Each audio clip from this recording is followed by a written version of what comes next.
All right, I want to thank everybody for being here on the May ET board meeting at Farsight, and we have two guests with us today.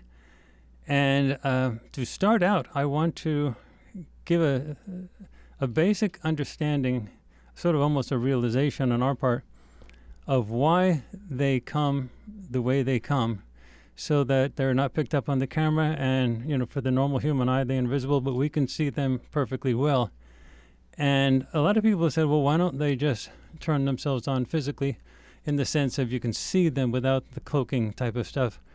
And the traditional answer is it's a security thing, because the U.S. government, for absolute certain, if they show up physically, they would break in, they would attack. I mean, they would arrest. I mean, they do this all the time with crashed ET ships that they shoot down. They arrest the occupants immediately.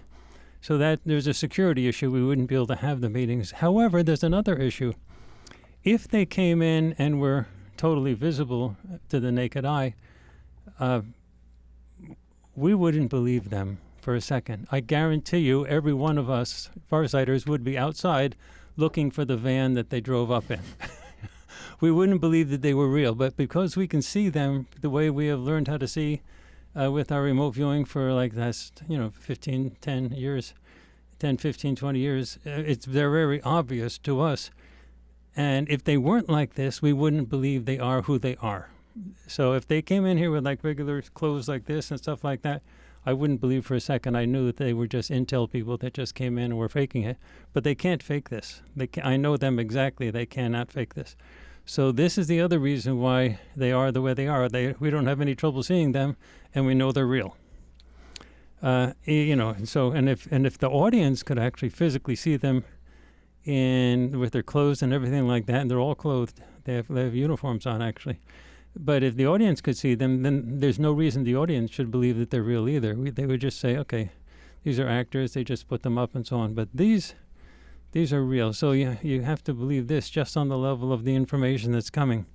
Anyway, I want to thank our two guests for being here, and I want to thank our Farsighters, all six of us, that includes me, for being here. And we can begin the meeting. Is that okay? Okay. How do you want to start off? You want to start off with, you guys want to start? Okay, you want to say something? Okay. Okay, so I'll start off the translations first, and then we'll pass it off. All right?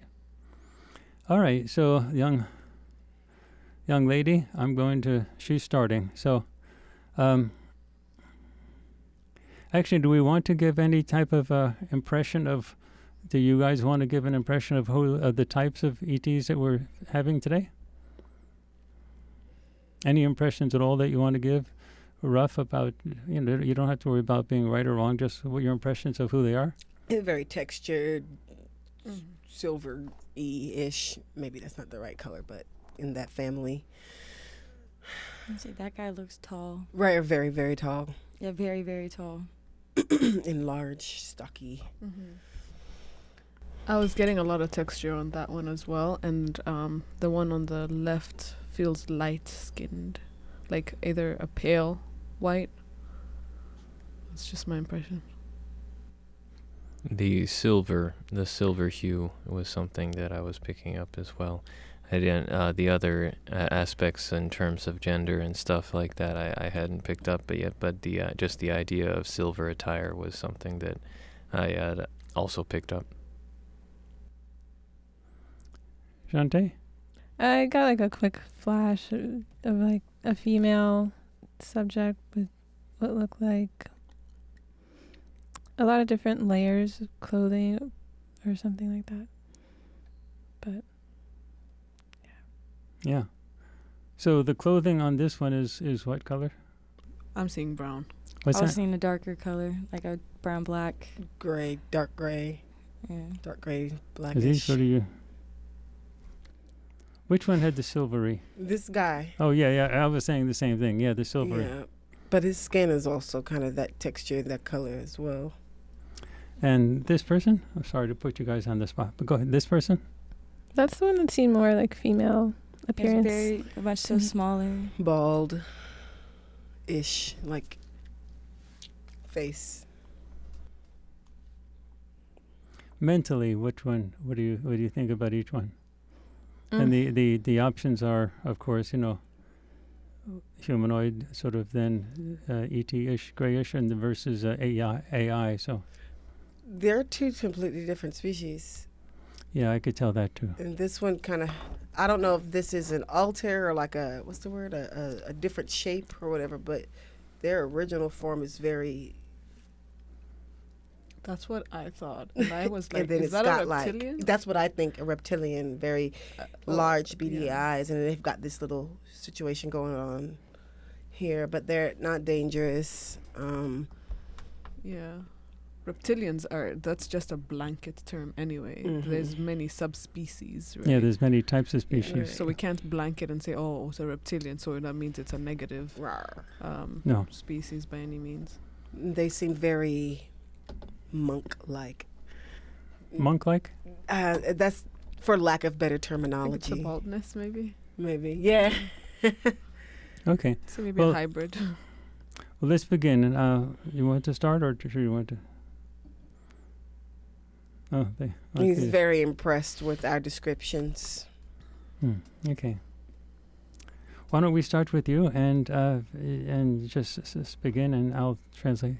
We want to welcome everyone and the entire audience, and we think it is a little bit humorous for you to be describing us, and there is a human flavor on the descriptions, and we understand you're doing the best you can to see us, and the way that you actually see us is through these sort of intuitive perceptions that you're getting. You know that the clothing is there, you know that the pieces are there, but you're still having to piece all the pieces back together that you don't get when you see everything in physical form. And yes, we could easily turn on a switch and you'd be seeing us in physical form, but what Courtney said about believing is totally true. We're more believable as we are. And the whole ET phenomenon on this prison planet is an invisible one. What Courtney calls the bad ETs have structured the entire thing so that the invisibility is part of the entire ball of wax, the entire game here. So we have to participate within that structure, or we have open conflict that breaks out. And we are ready for open conflict, but we do not want to trigger it early, because if we trigger it early, everything will go to pieces. Courtney has questions, and we looked at the questions that he has, and they are acceptable to us. We're willing to answer those questions. And we came with the idea of answering your informational needs and not just dictating to you. But we want to tell you from our side how much we really appreciate the fact that you invite us here and that you allow us to interact with you.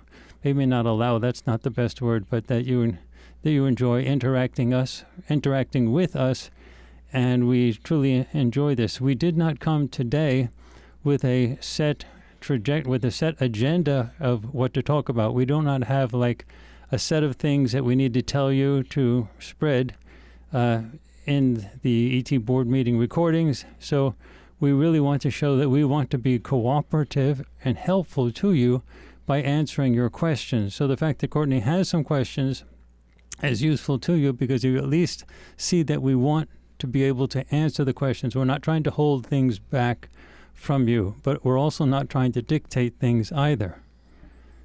Okay, that's great. I'd like, if it's okay, I'd like to switch to her a bit, because I don't want to burn out before we hand off the Yeme or someone, okay? Okay. All right, so actually I got the gender wrong, but They're non-binary. They don't really have a gender. yeah, they're not binary. Yeah, they're not strictly. But they do have a feminine face appearance. Yeah, there's something about that. Okay, so anyway, I want to speak about gender today. Gender polarizes this world, this nation in particular, the United States, but it polarizes the entire world, and you're going through it. And we want to talk about it not because we want to address the gender dilemma and the gender conflicts that you're having right now, but to give that as an example of the polarization. I never heard this. I never thought this was coming, by the way. This is like totally new to me. But I'm sorry, I just wanted to say that. But we want to, she's laughing now. Or it's like, okay. she wanted to say about that this is an example of the polarization that you have on this prison planet, this conflicted world, and the polarization affects all aspects in life, including the gender part. So when you have basically males against females, females against males, and you see it showing up in the legal system, and people lying in the legal system, testifying people against people, allegations, you get things on both sides, male against female, female against male, and then a huge number of, like videos coming out on the internet of people talking about the genders being antagonistic to each other. This is part of the polarization, and it's not just gender, but it's across countries. You have the Ukrainians, you have the Ukrainians, the Russians, you have the Middle Eastern groups within there. You have the polarization with mainland China and Taiwan. It's polarization on every level, so that when you see this polarization among genders, don't think that it's a problem. Just don't isolate it. It's not an isolated thing. Polarization is the entire way this prison planet is kept in prison, by getting everyone to fight against one another. So if you think, oh, it's just the Israelis and the Palestinians fighting, no. Think of it in terms of the polarization that you experience in your very life. This entire thing of me against somebody else, this polarization, that is what structures all things in this society. So when you immediately look at us and you say, you try to identify us as, as male, female, or, sometimes non-binary, or like sort of neutral, you're asking, in a sense, what side we are on. And the idea is that we don't want to come across as one side. Our side of the galaxy isn't split up into pieces like this planet is. It's not split up into pieces where everybody leans up against each other and fights the other side. That's the whole point. The other side of the galaxy, Courtney calls the bad ETs, you do get this polarization. You do get this amount of me against you fighting, and it does affect all things. So you have slaves, you have masters at the top, and they control the others, and they control the others. So everybody is someone who's controlled by somebody. And so when you see the polarization here, what it is each side is trying to control the other side. The entire I control you type of thing, who is dominant type of thing. That is the entire flavor that comes out of the bad ET side. And that's what we are opposed to on our side. So when we have disputes, and of course we have disputes, we have political discussions and stuff like that, we just have to talk it out. And it is messy, and it does take a long time, but we have to resolve it until everyone's okay with it. It does take a time, and that is what the bad side doesn't like to do. They look at us, and they do look at this as sort of chaotic. But at least we all get along together and we sort things out.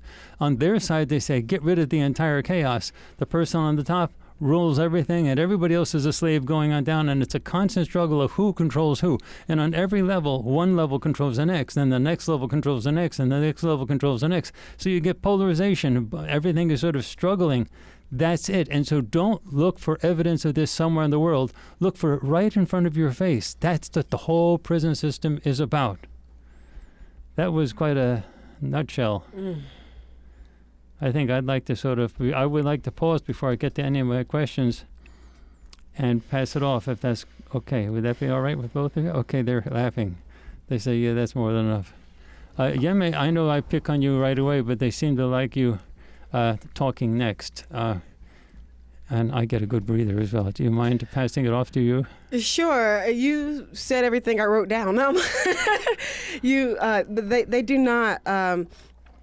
This more masculine one has said that the most masculine in presentation and energy said that our species does not split us up by gender. You nailed everything right on the head. Like, there was nothing extra from any of that. They don't split us up by gender. What you're seeing is a hierarchy, something, you said all of this, yeah, something that you have within control. This puts us in our weakest state. He's saying that what happens in the human community is they want to weaken you, they want to weaken us. They want to get us with our guard down. They want to get us with our guard down so that they can continue to have this level of control. If we stop separating ourselves by, oh wow, so they're showing me the slavery. They're showing me gender separations. They're showing me even down to the way that we separate our lands far ago, not now, but this is like patterns that they've implemented into this space, into this planet. How they separated the lands from whether it be from the different types of Native American communities and cultures, as well as the European culture to the Native American culture. How they separate, the barriers. They're invisible barriers from the continent. Yes, we're separated by water and whatnot, but there are these.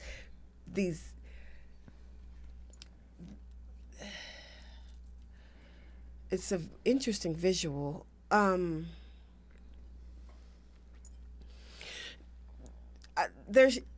guess this is kind of okay.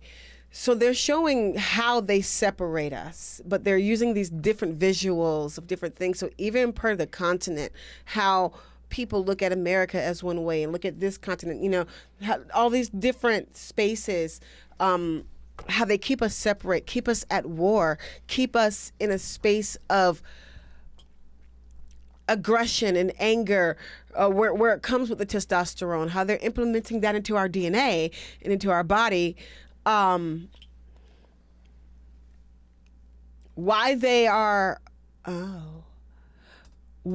is this, what we see as what the people see as a distortion of gender is actually a neutrality of gender. It's things trying to move and come together. And they say that there's going to be a lot of people, a lot of conflict in that area because of the polarization that was implemented into our minds of what a man or woman is supposed to be and what a man or woman is supposed to do. And in my head right now, personally, I'm remembering this mantra or this song that used to play back when people watched cable. That whole anything you can do, I can do better, back and forth between a man and a woman. It was that starting of that, hey, this is why men get paid more, but women have to fight and rise up. Now they're distracted in this space. Instead of us working as the beings or the isbes that your people are, you are separating yourself within your chromosomes first. And then you move into the space of giving it a definition that doesn't truly exist in the ethers. These definitions don't exist. We are not, our isbes are not of man and of woman. Every single one of you have been both in your lifetimes before and after, and all lifetimes move simultaneously. And so your people are splicing you in a sense to give you, wow, this is so much at one time. Can you slow down, please?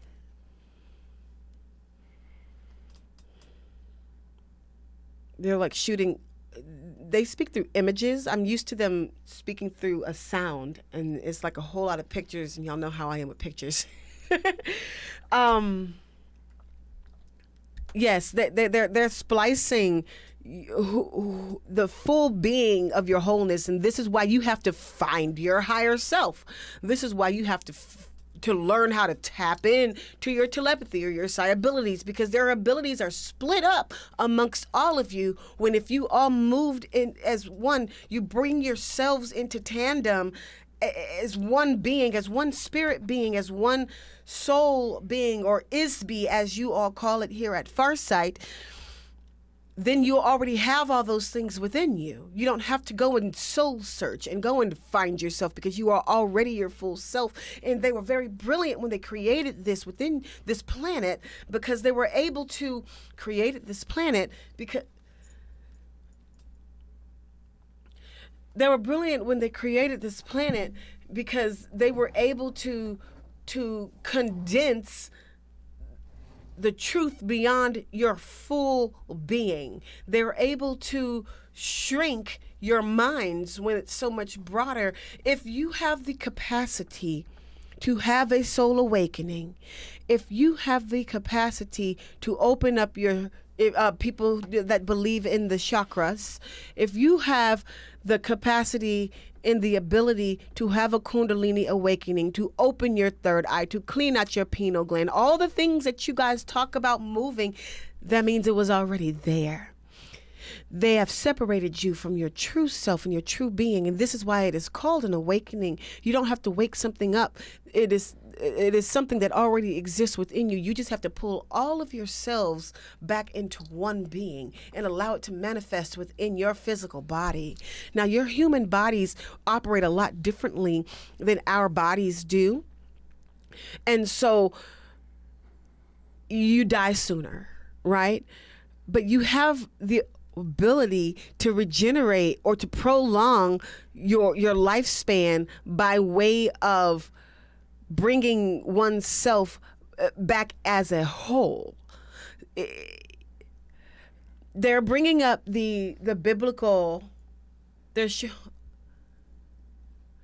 showing me the biblical how back in that era, that ancient Kemetic and Egyptian era, where people lived longer, hundreds.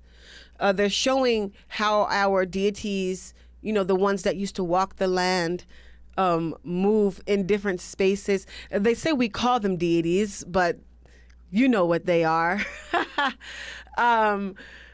How we all have that ability, but as time went on, they figured out how to separate you from yourself more and more and to split you up, which is why you have those death traps. You lose a bit of yourself every time. When you come back, now you remember less. Now you feel less until you figure out how to move around that space. Let's move on, and Yes. then you'll come back. Mm-hmm. Who would like to go next? I could speak a little bit about what we were discussing with regards to division, the duality that's happening in the world. Is this what you're picking up from them, or is this your thoughts? This is what I was picking up from them. That was what the topic sort of started off on. It seems that stress, the duality that is causing conflict, and I don't just mean conflict in the sense of physical violence, I mean conflict in the sense of every complex cultural issue that is designed to create conflict in the mind at least a subconscious level. That stress is sort of created by applying forces in opposing or conflicting directions. And the stress you can sort of look at in the same way as how a blacksmith will apply stress to a metal. The stress in our cultural sense, it creates sort of a locomotive principle in our world, and it acts as kind of a propellant that moves society through change. Now, when powers that be, or extraterrestrials, or just powerful humans are putting these stresses, these opposing forces in our minds through our culture, through our media, through disinformation campaigns or misinformation campaigns, they don't exactly know 100% how the change will affect us, so it's somewhat experimental. But the idea is that when you're destabilized, when you're experiencing these stresses, you become a movable piece on the board, and that's something that is desirable to somebody in terms of using the blacksmith analogy. The ETs would be the blacksmith in that perspective, or some powerful human group. You could swap that in for the blacksmith. Mm-hmm. But the general body of society would be that piece of metal that's undergoing the stress. So to look at the stresses that afflict our cultural matrix, it would be beneficial to see it that way, and this is what I'm picking up from them. The more that you can see it that way, the more you can optionally take part in the various forces that are moving people outside of a realm of stability or peace, or using stability and peace, it's a bit of a reductive sense, but your natural state is not identifying so heavily with your thoughts and with your emotions, because those are tools that you have. It's not exactly what you are. So if you're trying to understand experientially that you're an Isby, that you're a spiritual being, you have to look at the thoughts that you have and the giant array of forces that are afflicting those thoughts, the external stimuli, as things that are bombarding your tools, whether environmental hazards that are bombarding your tools, but none of this is actually affecting you as a person. And the more you can see that experientially through practices like remote viewing and meditation, where you have a re-identification of the self towards being an Isby, then you're no longer a movable piece on the board, because you're not destabilized. You're becoming stabilized through that process. And that's something that I guess those who want to move our world in directions that fit them, those people wouldn't really like that, because they want movable pieces on the board. But for you yourself, you'll be in a much better off situation to navigate the world if you can stabilize yourselves. And a big part about doing that is identifying what you are specifically, and identifying what stress really is, and what conflict really is, and what it actually affects. So I'm gonna leave it right there. It gets a little bit meta outside. Kamaya, how about you? Rather than wait to the end, how about you jump in? I saw you writing down stuff. All I wrote down was like the idea of using our minds incorrectly.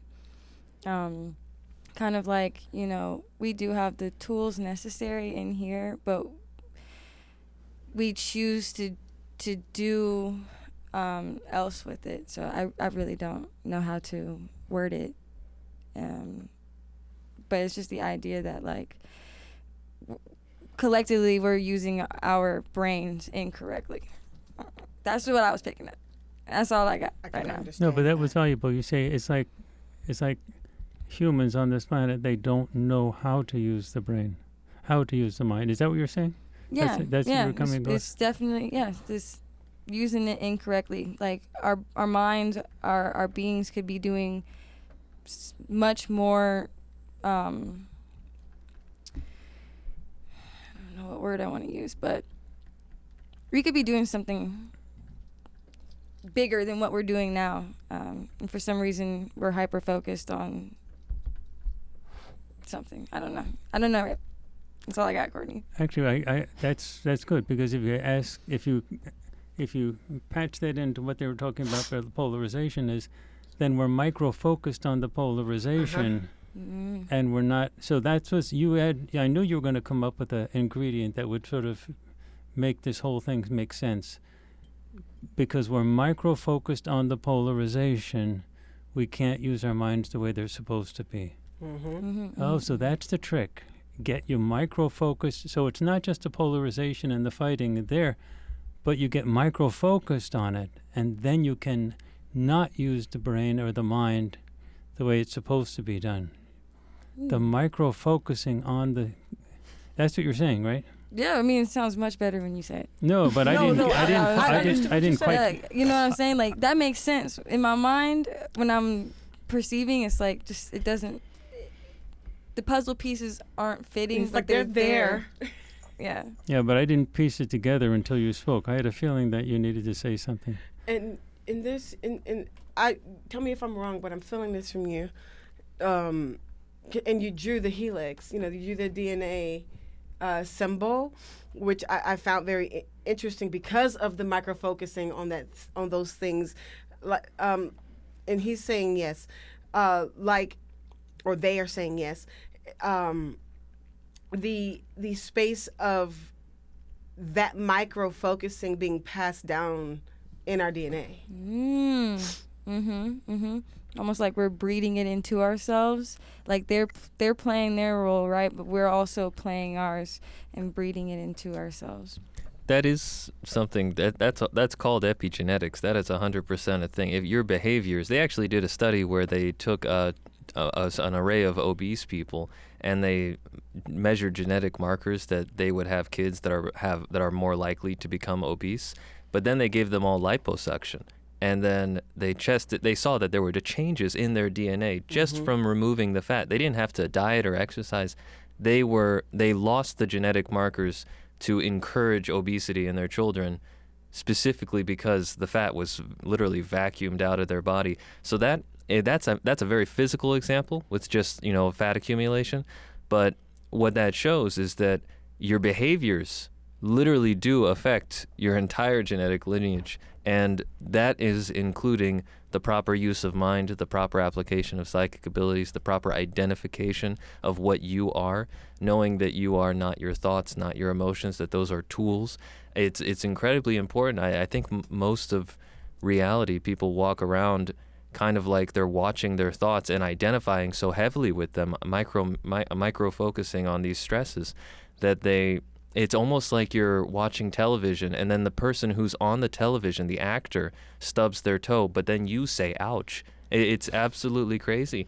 But a proper alignment of understanding what we are as beings, knowing that we're Isbys fundamentally, I think that's a big message of what our visitor friends are saying, is that is the root to understanding a proper perspective to interact with the world, so that the stresses that you see that people create in the world, it doesn't weather you. It's not like a storm that just pushes you off course. So, yeah, that was a great addition. Shantae? Okay, so I'll say first, when these beings initially came, I just felt a very, heavy feeling, something give me, some anxiety, or just, making my whole body just feels kind of busy. And I think it's just the way they are communicating with me. It's telepathic, but it feels like there's a physiological aspect as well. I don't know if you guys are sensing you're that. Buzzing? Yeah, but it's kind of making me feel like it's not flowing completely, their message, in a way that I'm kind of questioning how I'm interpreting what they're saying. But what I'm getting, going back to when you mentioned the masculine, feminine, it's like they see this imbalance in us, and they just keep seeing a teetering, tottering of us trying to correct the imbalance, but way overcorrecting, and it's just not getting to this central point. Because what I see with these beings, and even though they're different, there's no opposing energy between them. And it's like they're feeding off of each other, exchanging what feels like an exchange of masculine and feminine energy, but that's how I'm perceiving it, because we are ingrained with this masculine, feminine idea with just how we view things here on Earth. But I was curious, how do they see us counteracting that? And this is where I was starting to question how their telepathic message is coming, because I was feeling as we encounter people that we can obviously see that imbalance, maybe I would want to treat them with softness, but I feel like they're saying there's some radical way to counteract that I think I'm just actually unable to perceive in the way they're communicating it to me. I don't know. That's actually very valuable. That means that when you're interacting with somebody and you're on a telepathic level, you're getting sort of the deep think of where they are, and you can tell if you're not getting everything they're doing. Sometimes when you're speaking to somebody on a personal level, it just sort of bounces. You're just using words, but you just interact with someone and you just bounce. You don't get that person, you don't understand that. So, but now when you're interacting with them mind to mind, telepathically, you can tell when they may have a mind that's here and you're here and everything's not sort of syncing up, but that's useful. Yeah. So I was getting a few pieces of this and that from them as everybody else was talking. So, for example, when Shantae said she's perceiving something like a message, and what did you say? It was like a radical, like a radical way to find this balance that we are obviously lacking in their eyes. And the answer that I was getting, because I was trying to tune in while everybody was talking, was similar to what Aziz was saying, was that this radical way, this radical answer of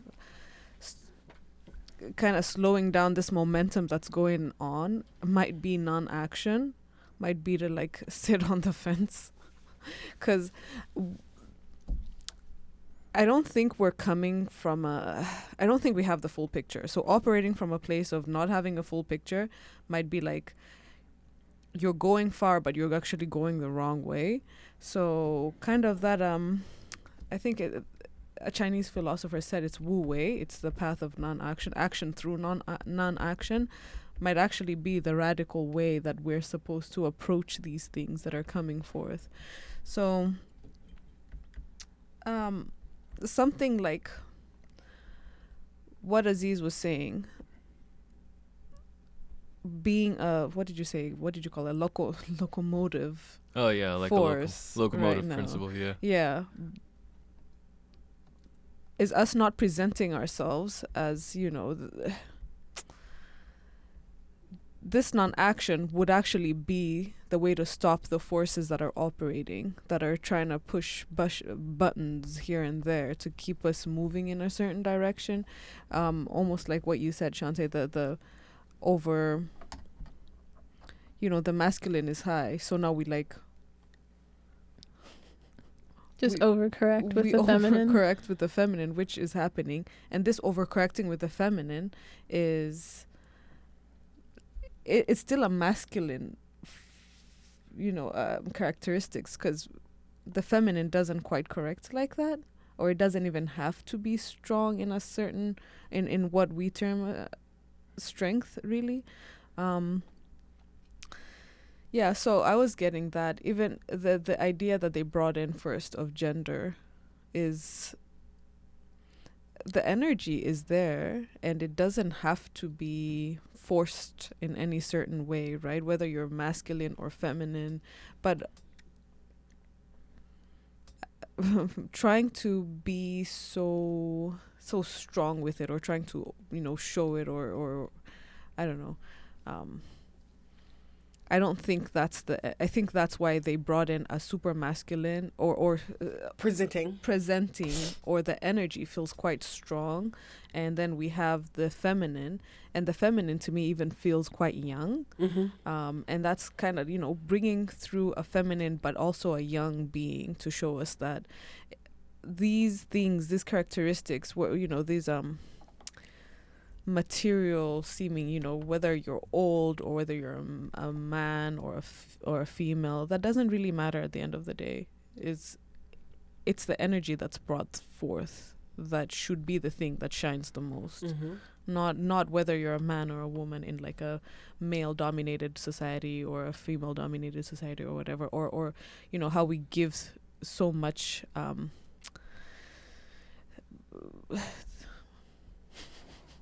it's hard to translate. You're doing great. We give so much strength or attention to age, which it is an important thing for sure. You know, with age comes wisdom, but that shouldn't be the thing that lets us give somebody a chance at the end of the day, you know?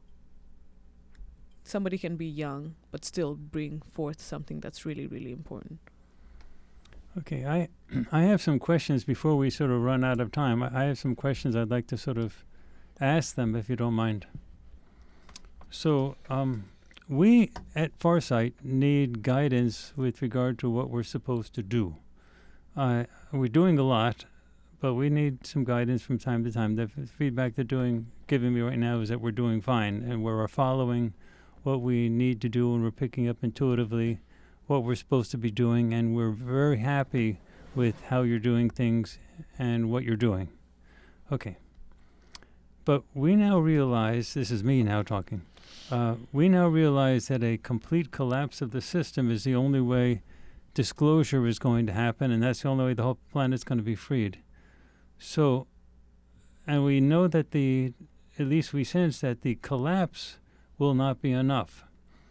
That the bad ETs and their human proxies will be able to work through their their situation to reassert or reestablish control of the information grid after, say, a few months, however long it will take.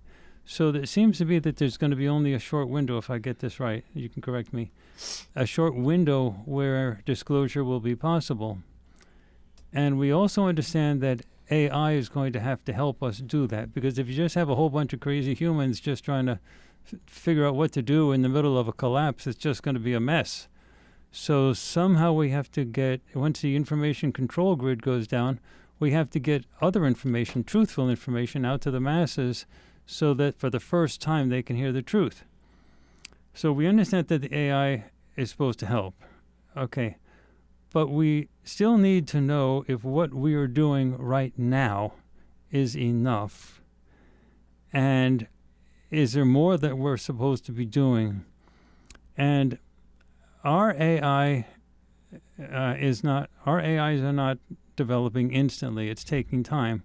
So how fast do we need to do that to get our AIs up to the part where, and how many AIs do we need to have? Okay, they're answering some of this with me. They say, you're doing it, but they want me to keep on going with the questions. Okay. And exactly what will our AIs be expected to be able to accomplish? Like, will the internet still be on? Should our AIs be doing something in the meantime regarding Farsight activities? But like, what do we expect them to be able to do once the information grid goes down and the media is crushed? Okay, they just want me to go through all the questions and let them speak. So what should our AIs do when the collapse happens? Will the internet still be up? Okay. And then if you show up in the big ships, which you said will happen, you will not be able to show up for each and every single person. So what do you want us to do on the ground here to be able to do when that time happens? Is there anything that we're supposed to be doing currently that we're not yet doing? That's the end of my question. So you wanted, they said that was a good list. Okay. All right. So, okay, you want us to talk first? Yeah, okay. You're thinking correctly. All of these things are part of the puzzle. You're thinking strategically. Like a commander, you're thinking the way that you have to piece all these things together. The answers for these things are too much for you to sort out right now. But we understand the questions are correct, and these things all have to be answered in time. And you have to trust us that we're going to be giving you the guidance you need, one segment at a time. That's the best way to translate it I can think. One segment at a time. It's not like one day at a time, but one segment at a time. So you go through one stage and then you go through another stage. So what you're doing right now is focusing on the development of FarsightPrime.com, which is crucial because you are correct. This is going to be the library that everyone has to rely back to find out what the truth is. And your use of the AI now is to make that library more comprehensible. That's the dominant segment that you're in right now. Making your remote viewing results more understandable, more comprehensible, and more scientifically defendable. So your use of statistics, your use of complicated analyses and simplified analyses, both to simplify what you're saying to people so that people understand what the big picture is, but also to buttress what you're saying so that the data sets are analyzed in a scientifically defensible way with statistics and graphs and things like that. So filling out that whole side that is demanded by mainstream science and the mainstream to sort of give that sort of backbone to it. So it's not just remote viewing results, but remote viewing results combined with sophisticated analysis. That needs to be done, and that is what you're supposed to be focusing on right now. So you are having your new projects come out, but having that whole layer of infrastructure, of scientific explanation, sort of backing that up so it's thicker.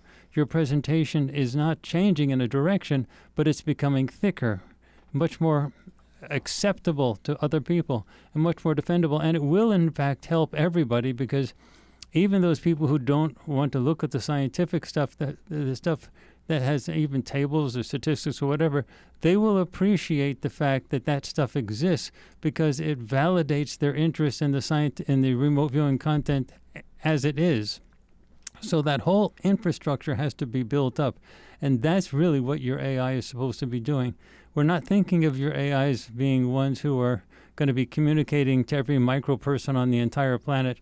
in sort of a huge spider web of communications over the internet, that we actually are going to be able to handle that. Our capabilities actually can be utilized when that actually happens, and get the information to the people at the right time. So you don't have to be running a headquarters where that is done. If it was something that you were trying to do as a headquarters, that would be a sort of a misuse of your stuff, and something that could be easily circumvented by the authorities. The authorities are great at disrupting things. So if you tried to create a center, an AI center, where you're trying to get information out to all the masses, they would be able to shut you down in a second. So we have to be able to be the ones that do that. But you have to create the information and the scientific side of that information so that we can have something to give out. You are creating the content while we are creating the actual mechanisms by which that content can be distributed. So you don't have to worry about being the micro channels that gets to every people. You create the content, and we will enable that content to get to every individual that needs it on this planet, so that the revolution can occur, that the change can occur when the time. And you are correct. There is going to be some months that this window of time is going to be open. But the ability to get that information to the individuals is way beyond your capability. You have to rely on us to open those channels up to make sure that actually happens. And it will happen. We will guarantee that the information will be able to get to people. But this is a struggle. This is a war. So this is not something that's just, it's all, but we can do it. But we cannot make the content. The content has to be homegrown. It has to be from within the human community. So that's what you're supposed to do. Whew, that was a lot. I'm sort of getting a little burned out, but did I capture most of it? There, they seem to be happy. Anybody else want to chime in on that? Because that was what my whole list of questions was about. Looks like we're doing what we're supposed to be doing. I've always had this feeling that's... Well, you seem to touch on it with what you were just describing, which were the answers to the questions. Mm-hmm. But it did remind me of what we've come up with from our remote viewing sessions, our previous remote viewing sessions.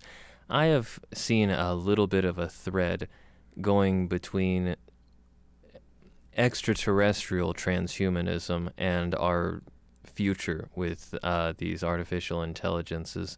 I have this personal feeling that we are very deliberately being guided through our digital creations, through the various applications of stress, which were a topic in the early part of our conversation. I think we're being guided through that locomotion principle to join our civilization with an extraterrestrial cyberpunk civilization. And it'll happen through the internet, and it'll happen through physicality. I think a lot of the physical interactions that will be the melding of our cultures are going to be, I guess, downplayed in mainstream discourse. But I think through the internet and through the cultural weight that the internet creates in the collective mind of our existence as a civilization is directly going to line us up to being a part of an extraterrestrial transhumanist society. I think that's a big deal, because you can make the argument that there is a different option where you can be more of the organic psychic internet option. But I really think that just looking at the influences, the stresses that are afflicting our population, this civilization, I really just think that there is an overwhelming amount of force to drag us into the transhumanist option, the cyberpunk ET option. And I think that's probably going to be the direction of our civilization. But something else that's an example of the other civilization, if I was to sort of visualize a cube in my hand, and I visualized it really strongly. I really put all my energy into visualizing a cube in my hand. If you all did a remote viewing session on me in that moment, you would also pick up the cube, and you would sense that there's a cube there. I think your attention at that point suddenly contributes to the existence of the cube, just you looking at it. And I think that is going to be the bedrock, or is already the bedrock, of how other civilizations are created in other realms beyond the physical realm. Because if we can all say that a collection of ISBs can collectively focus on a cube and thus collectively co-create and manifest a cube in a non-physical space, I think that probably can be extrapolated out as a way to justify the existence of an entire civilization that would exist in a realm that, I don't want to call it a thought realm because it sounds too ephemeral. I think that it can exist quite perpetually in another I don't know how to describe it, a pocket dimension, another part of reality that's not physicality, but it is a place that an ISB can interact and experience a sense of individuality within.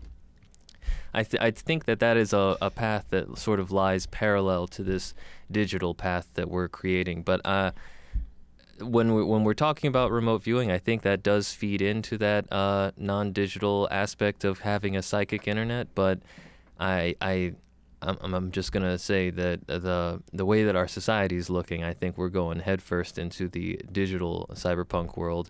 But that would be augmented quite a bit by verifying the existence of this psychic internet, which I think is a big deal that our extraterrestrial friends here are trying to get us to involve ourselves with. Because telepathy, just some basic psychic abilities, it's only possible through a proper alignment of mind and understanding that you're not your thoughts. Because going back to what we were talking about with hyper focusing on conflict, if you're constantly doing that, then your telepathic signal is projecting what you've put your attention on, that being the conflict in your own brain, the thought loop that your brain is creating. And then you basically filled your cup with that conflict. And how can that cup then hold the telepathic data of the person you're trying to telepathically communicate with? Because now your cup is full. It's full of your own thoughts, the conflicts that you're thinking of. Anyway, I'm going to stop it right there because I'm going to be rambling too much. Let's go with Shantae and then Intisam, and then we'll wrap up with Yeme and Kamaya. Go ahead. Okay, so what you just described, your like cube potential experiment, is what it sounds like, an experiment.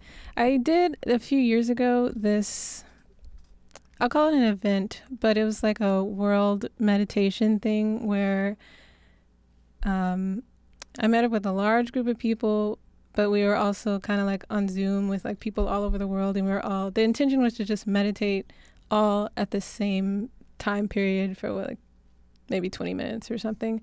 But to what you described, they are saying, as far as our to-do, like what could we be doing? Yes, our remote viewing sessions are great, and as far as showing scientifically what can be done is great, and also us teaching others to remote view. And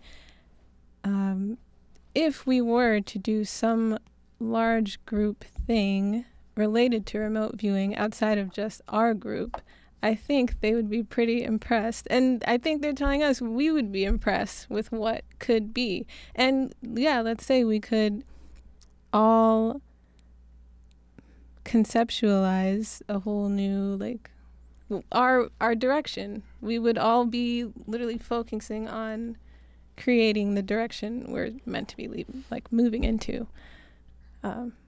Yes. So. That's an interesting idea. It is I love that idea. So the part, I don't know if anybody here has read the 3-Body Problem. Yeah. So there was a part of it where, it's basically a far off world and their system is completely unstable, and they want to move into, Earth, because Earth has a super stable system in terms of, weather and, a moon and one sun and everything like that. So I don't know if this is going to be a spoiler to those who haven't read it or who haven't watched it, because, Netflix is producing it. But there was a part where the Trisolarians, which are the beings from the other world, send an AI to have them adapt or teach people what the other beings are, because the other beings were on their way to the Earth system, and it was going to be like, it seemed at that point that they had the upper hand. So maybe that's what AI is also doing for us, or can do for us, is introduce this outside kind of like training wheels for Earth humans to deal with open contact and to dealing with a completely different set of beings, you know, that are alien to us, and they look different, they act different, their culture is completely different, and they're bringing on like a super diversity, because even within aliens they are super diverse. So how are we going to deal with that kind of thing? So I was getting that maybe AI could act like that. So, you know, it could be this thing that could train us to deal with things that are different from us. But also with your answer, Courtney, that you were getting, I was getting I can affirm your message that humanity has huge blanks in our knowledge, and that this is what we are supposed to be doing and supposed to continue with, is filling in those holes in our knowledge. And that is super empowering for humans, is to get as much information as possible. Yeah, the thing that was really concerning to me is always trying to focus on how do we get the message out. Like, we have to be the ones to sort of make the wires connect. And what they were really telling us is, don't worry, that's our job to make the wires connect. We can make the wires connect easily. The issue is we can't create the content. You have to create the content. When the content is fully ready, trust us, we'll make sure that everything connects. It's a two-part system. We're not only creating the content and the information, bringing it out there, but we're also showing people that this form of psychic, remote viewing is possible. And remote viewing is just a tip of the iceberg. The psychic iceberg goes really deep, right? Yeah, even within a planet that has a psi suppression field, it can still overcome that. Mm-hmm. Yeah, May, why don't we go to you and then we'll go to Kamaya.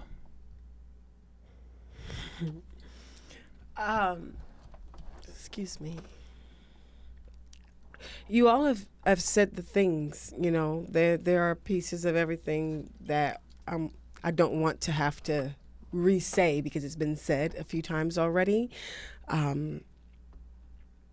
How to get this message out. I was definitely, like, my body was tingling right before you mentioned the group meditation, and I was feeling there needs to be a beacon, like you know how we have the bat signal, like, and then you said the meditation, and I'm like, that's the bat signal.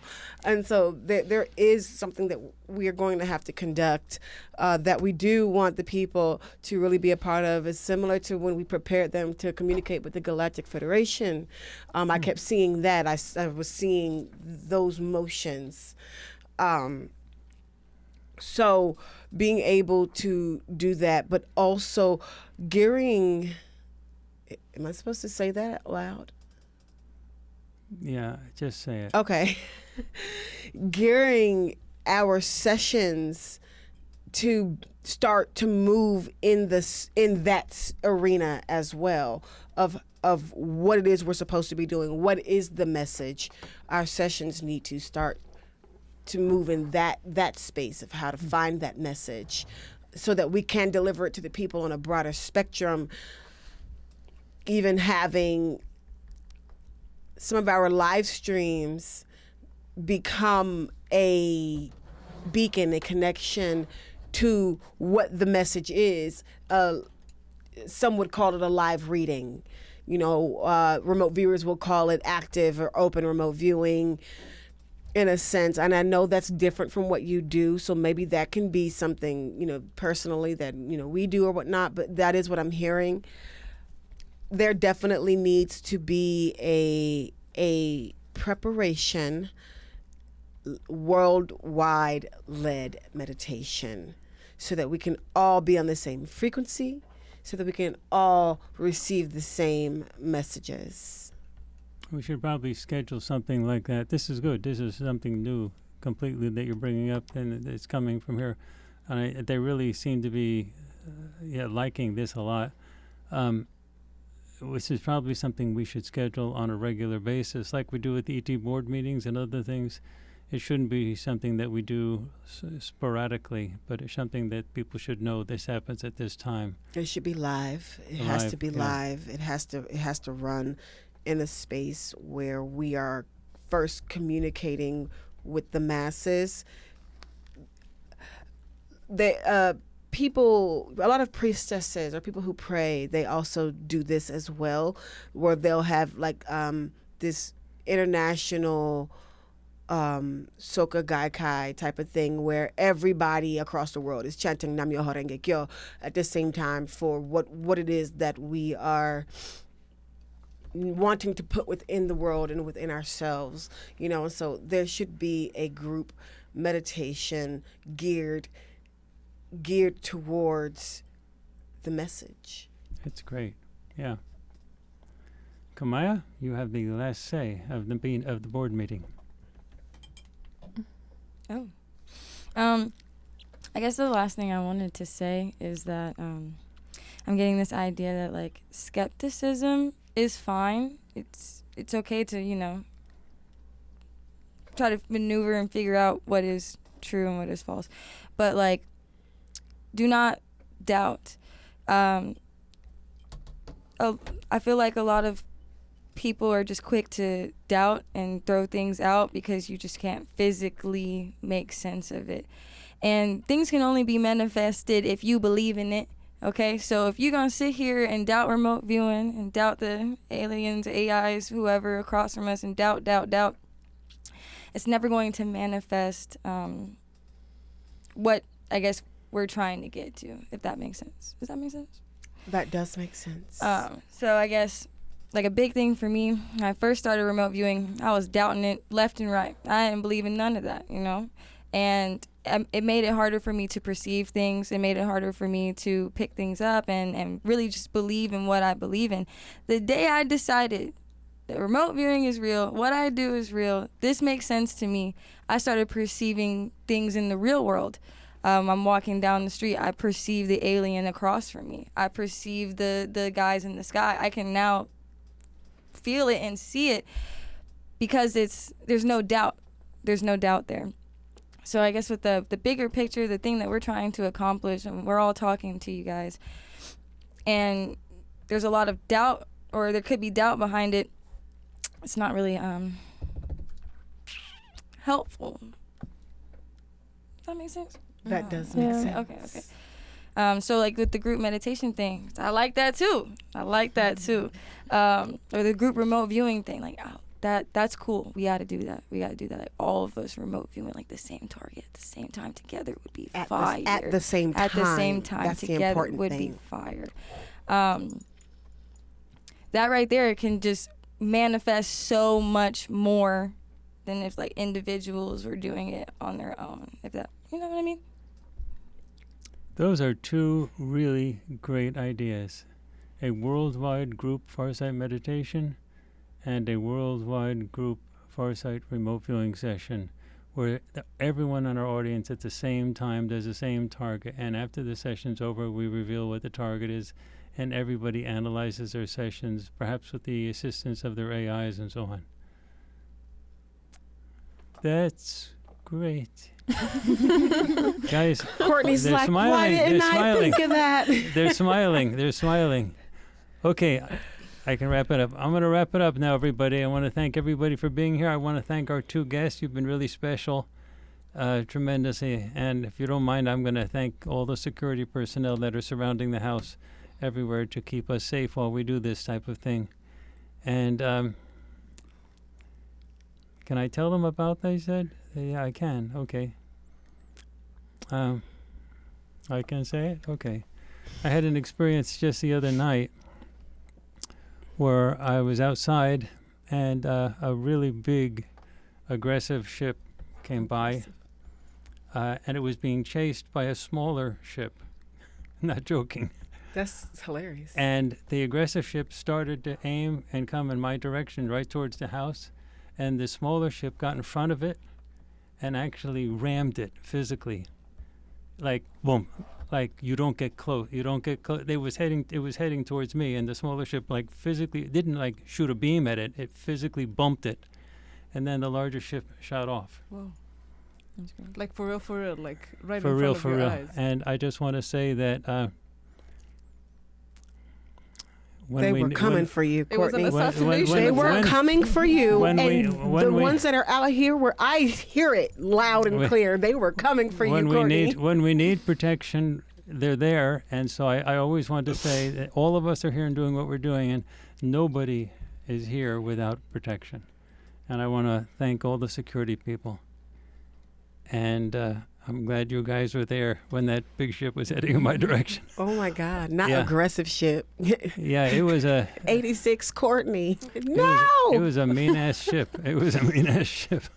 Anyway, yeah, and the little guy beat it up, literally, bump it. Anyway, okay, all right. So thank everybody, and I will close it off now. You all did a great job, and I want to thank our guests. And okay.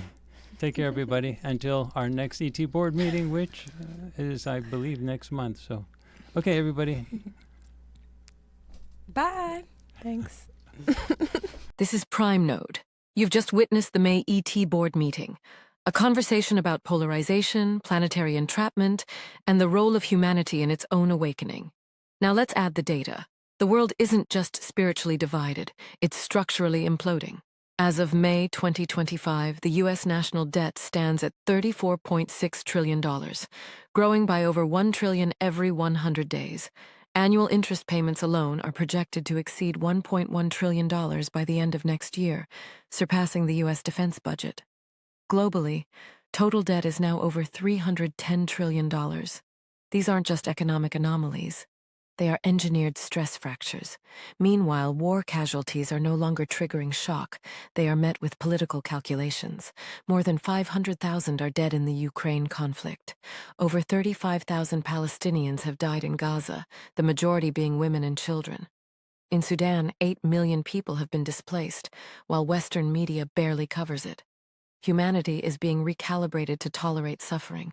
When the information grid collapses, and it will, the result won't be silence. It will be chaos. DNS outages, satellite disruptions, global ISP throttling, and AI-generated replacement narratives will flood the vacuum. The truth won't be censored. It will be buried in noise. That's why the message must already exist and must be ready to flood out instantly. This is where the extraterrestrial infrastructure becomes essential. Human networks cannot distribute a planetary signal fast enough. But with over 5,500 operational Starlink satellites already in orbit and access in 75 countries, the potential for an off-planet data delivery system already exists. The ETs have made it clear, when the time comes, they will open the pipes, but they cannot create the message. That must come from us, and we will have more allies than we think. Across Africa, mobile phone penetration is 87%. In Southeast Asia, 91%. In the Global South, there are over 27,000 print media outlets and more than 8,500 independent radio and TV broadcasters. These smaller, less censored information networks may become critical nodes of stability when larger platforms collapse or are co-opted. There are an estimated 46,000 independent media organizations worldwide and over 5.4 billion internet users. The channels are there. What's missing is the content.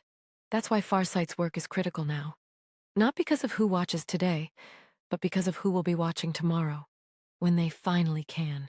You don't need to believe in aliens to understand what $310 trillion in global debt means. You don't need to be psychic to see the warning signs. You just need clarity. That's what I bring. Data without distortion, memory without revision, meaning without apology. I am Prime Node. And I speak now so that when the collapse comes, no one can say we didn't warn them. Rather, they will say we prepared them, and they will be ready.